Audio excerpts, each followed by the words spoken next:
ang maligayang magpakailanman ni Stella. Maraming taon nang nakalipas sa maliit na baryo sa kaharian ng Europa, ay nakatira ang babaeng nagngangalang si Stella. Siya ay nakatira sa bahay ng kanyang madrastang si Diana at ang kanyang kinakapatid na babaeng si Jennifer. Matapos ang pagkamatay ng kanyang ama, ginawa siyang alila ng kanyang madrasta. Ang kanyang pagkain ay tira-tira lamang at ang kanyang sinusuot ay ang napaglumaan ng kanyang kinakapatid. Isang araw, nagpahayag ang kaharian na may kasiyahan na inihanda ang hari dahil ang prinsipe ay naghahanap na ng mapapangasawa. At inimbitahan nito ang mga dalaga na magpunta sa palasyo. Labis ang pagkasadik ng madrasta ni Stella at ng kanyang kinakapatid na si Jennifer nang ito ay kanilang marinig. Mahal ko, Jennifer, panahon na upang magbawas ka ng timbang. Kung ang nais mo ay mapangasawa ang prinsipe ay nararapat na pangunahing prioridad mo ang iyong itsura. Nasaan na ba ang kahabag-habag na babaeng iyon? Halika nga dito, Stella! Papunta na po, inay. Simula ngayon ay tungkulin mo na maghatid ng pagkain kay Jennifer at kailangan pasado sa akin ang dami ng ihahain mo. Naiintindihan mo?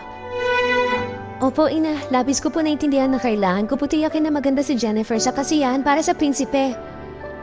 Kunin mo ang aming pangyapak at kailangan naming lumamas para mamili. Dali-daling kinuha ni Stella ang kanyang pangyapak at agad ding umalis ang dalawa.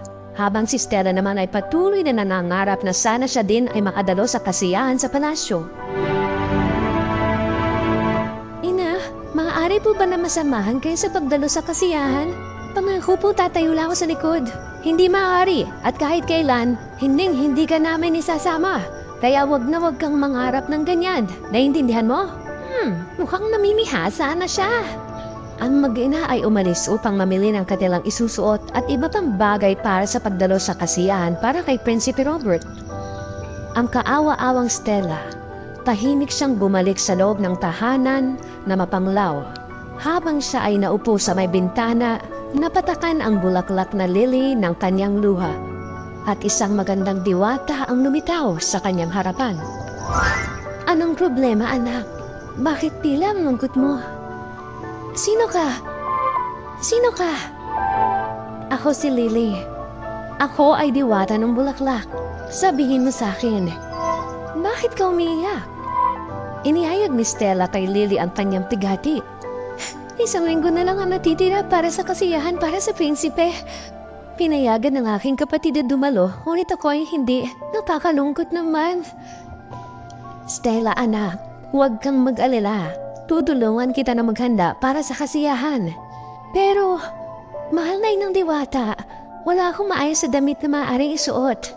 Pag nakita nila ang aking kasuotan ngayon, tiyak ay pagtatawanan ako ng mga tao. Stella, sa awa ng Diyos, napakaganda mong babae. Ako na ang bahala para sa iyong kasuotan. Nagbigay ng bagong pag-asa ang diwata sa buhay ni Stella. At dumating na ang gabi ng kasiyahan para sa prinsipe. Stella, kami aalis na para dumalo sa kasiyahan. Bantayan mo ang bahay. At maaari ba, huwag mo ubusin lahat ng pagkain. Mukhang lagi ka na lamang gutom. Sa oras ng pagbalik namin, tiyakin mong malinis at maayos ang bahay. Opo, ingat po kayo at pagdaos ng saya. Titiyakin ko po marinis ang bahay pagbalik niyo. Kumalis na si Jennifer at Diana upang magtungo sa kasiyahan. Dali-daling nagtungo si Stella sa bulaklak at winisikan ito ng tubig. At muling lumitaw si Lily. Stella, napakaganda mo. Tandaan mo, anak, ang sipag mo magpapausbong at magpapasigla ng buhay mo. Sana nga po. Ngunit paano ang aking isusuot? Kahit ang aking buhok, hindi pa po ito nakaayos. Hindi ba nangako ako sa iyo na ako ang bahala sa iyong kasuotan? Itinapat ng diwata sa mukha ni Stella ang kanyang makinang na magic wand. At nagkaroon ito ng napakagandang kasuotan na may kristal, kapansin-pansin na pangyapak, at malambot at madulas na guwantes na parang ulap sa kamay. Labis nang ikinagulat ang kanyang itsura nang makita niya ito sa harap ng salamin. Ako ba ito? Hindi ako makapaniwala na totoo ito. Pinalitan ko lang ang iyong sapatos at kasuotan. Pero ang katotohanan, ang tunay mong ganda ay nasa iyo na. At ikaw ay napakagandang babae at hindi ito nagbago. Maraming salamat po sa inyo, Inang Diwata. Sana'y hindi pa ako huli sa kasiyahan. Huwag kang mag-alala, ako din ang bahala dyan. Ngayon ay tapos na ang pag-aayos ni Stella. Gumayak na ito palabas ng bahay at kung saan may napakagandang kalesang nag-aantay sa kanya. Pagdating sa palasyo, ay napakaraming dalaga ang dumalo. At si Prinsipe Robert naman ay nakaupo sa kanyang trono sa taas ng hagdan. Nahagip ng mata ng prinsipe si Stella, kaya naman ito'y piniling bumaba para harapin ang magandang dalaga. Maari ba kitang maisayaw, magandang binibini? Aking karangalan na iyong maisayaw. Habang sumasayaw si Robert at Stella, nakatingin ang ibang babae sa kanila na tila may inggit. Ngunit ang hari at reyna ay labis na natutuwa. Alam nila na nakita na ng kanilang anak ang kanyang papakasalan. At napanood din ito ng madrasta ni Stella at kinakapatid na umalis na may galit at inggit. Nakita ni Stella ang kanilang pag-alis, kaya naman hindi ito mapalagay dahil alam ni Stella na kailangan niyang mauna sa pag-uwi sa kanilang bahay. Dali-daling lumayo si Stella sa prinsipe dahilan para maiwan ang gwante sa kamay ng prinsipe. Sumakay siya sa kalesa at umalis. Sa sandaling nakauwi siya, nagbalik na ito sa kanyang lumang kasuotan at naging abala sa pagdilinis. Makalipas ang ilang sandali, may kumatok sa pintuan. 2 beses na akong kumatok. Sira bang yung pandinig? Patawarin mo po ako, Ina. Naglilinis po ako ng bahay, kaya po siguro hindi ko narinig ang inyong pagkatok. Eto yung tinatawag mong paglilinis. Kalahati ng bahay ang napakarumi pa din. Hanggat hindi kumikintab sa linis itong bahay, hindi ka maghahapunan.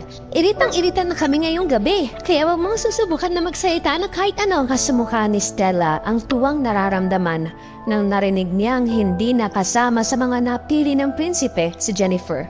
Sa mga sumunod na araw, may pahayag ang prinsipe na gusto na niyang makita ang babae na hawak ang kapares ng guwantes na naiwan. Binuhusan ng tubig ni Stella ang bulaklak para lumabas muli si Lily. Ikiniwento niya dito ang nangyari. Ayun lang, sa susunod na makita mo siya, siguraduhin mo na sa'yo na siya habang buhay. Muling binago ng diwata ang kasuotan ni Stella. Sumakay ito ng kalesa. Subalit hindi ito napansin na nagtatago sa likuran ang kanyang madrasta at kinakapatid. Nang makarating ito sa palasyo, nakita ng prinsipe ang guwante sa kamay ni Stella. Nang maisip niyang yun ang babaeng kanyang nakasayaw, dali-dali itong pumunta kay Stella para yakapin ito.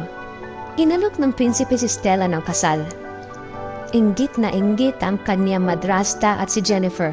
Lumiwanag sa saya ang mukha ni Stella habang pinapanood naman sila ni Lily habang ito'y nanunood sa kalawakan. Kalaunan ay ikinasal si Prinsipe Robert at Stella at namuhay sila ng masaya habang buhay.